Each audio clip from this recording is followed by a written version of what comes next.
If you're encountering the Matchmaking error 2025 in Overwatch 2, follow these steps to resolve the issue and get back into the game. Step 1. Check server status. Visit the official Overwatch 2 server status page to see if there are any ongoing outages or maintenance.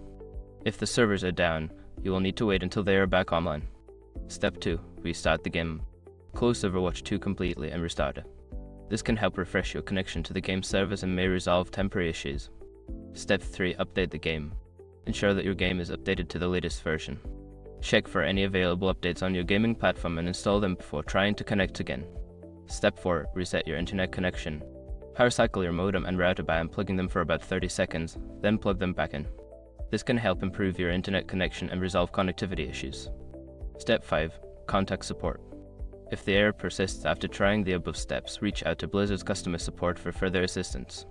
Provide them with details about the error and any troubleshooting steps you have already taken. By following these steps, you should be able to resolve the matchmaking error and enjoy your gaming experience. If issues continue, staying updated with official announcements can provide additional guidance.